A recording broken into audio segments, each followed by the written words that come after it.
180-degree flip on multiple vectors. Well, like what kind of vectors?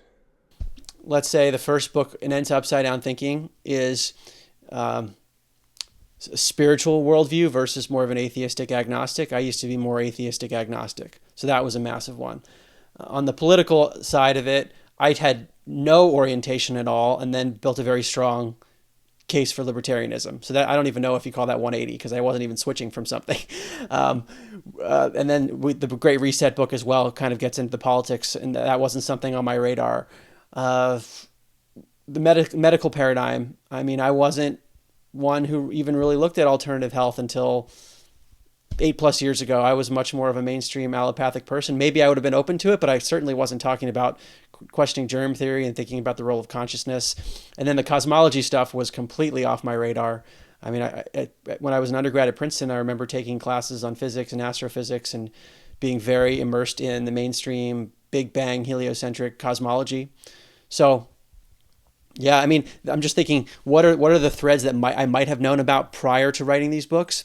In my book, An End to the Upside Down Reset, when I talk about psychological biases, I don't know if you remember that chapter, like motivated reasoning and Daniel Kahneman's work. That was actually stuff that I did study in undergrad, so that was not new to me, but I was applying it to political biases. So I'm just thinking on the fly here.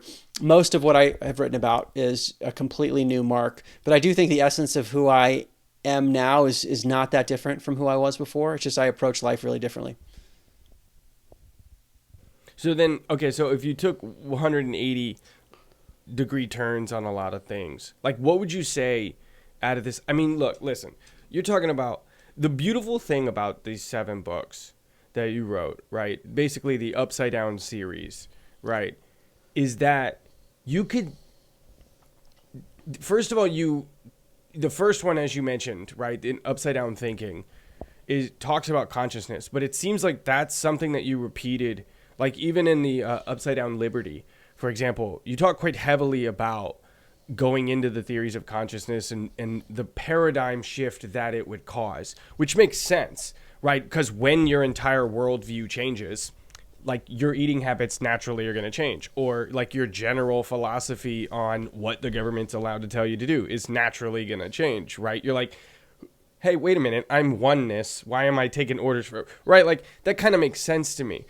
What I'm really curious about is when you went through this kind of spider web of these 7 books, like what other than everything, what did you come across where you're playing devil's advocate in a lot of them, to be fair, which is like, I think is really honorable in the way you're doing it. But when you looked into some of these different things, like which one of them just made you go, holy crap, I never would have considered that even any, like these are crackpot lunatics.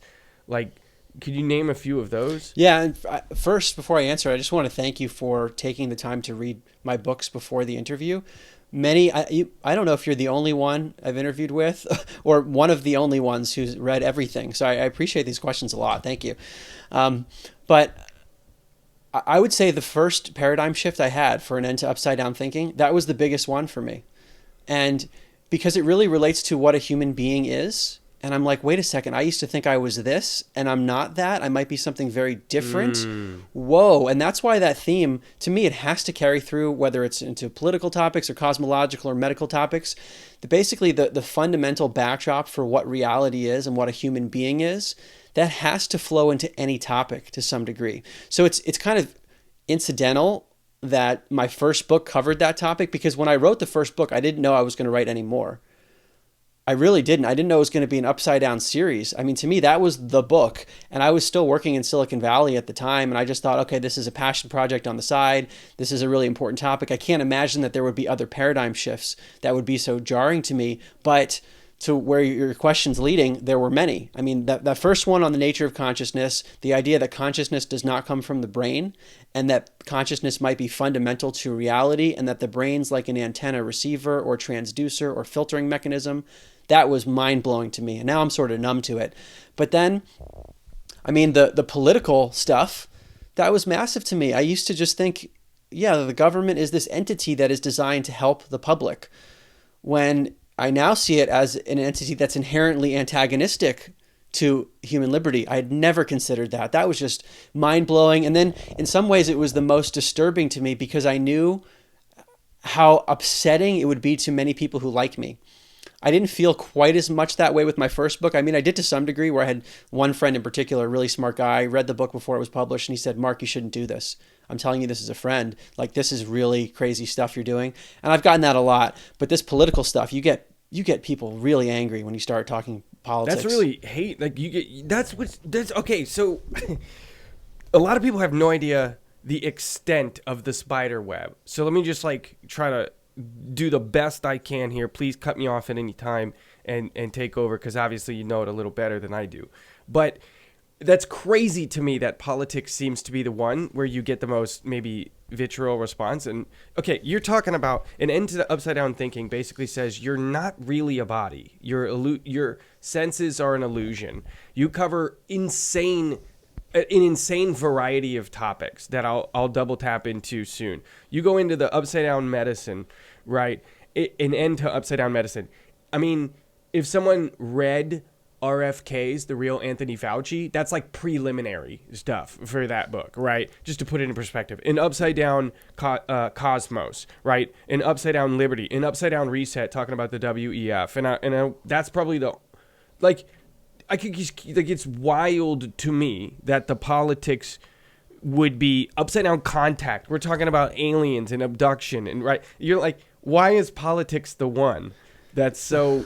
It's a great question, and I should preface this by saying that the Medicine and Cosmos books, which in many ways might be the most controversial ultimately, they are newer and they've only been out for, I mean, Medicine came out a year ago, Cosmos only a few months, so maybe those will prove to be more, I'll get more upset people, but the politics for me personally, knowing, it was published in 2021, and things were crazy, with the lockdowns, and we didn't know what was going to happen with COVID. So I was the most nervous to publish that one because it felt like the biggest departure for me. And once I got through that hurdle, the others felt more incremental. Not that they weren't difficult, but I do think politics carries something that others don't, because you get people like maybe who were open to my first book, and they might disagree with me on the medicine and the cosmos, but they say, Mark, I at least respect that you're approaching this from a scientific perspective. Whereas the politics stuff, it's like, you're an evil person if you believe these things. That's the mentality that some people carry with it. That's for sure, right? What's going on, guys? If you like that clip right there, you will love the full interview. You can check that out right there. I'll see you on the next video. Oh, and subscribe, because we got a lot of big things coming up in the near future.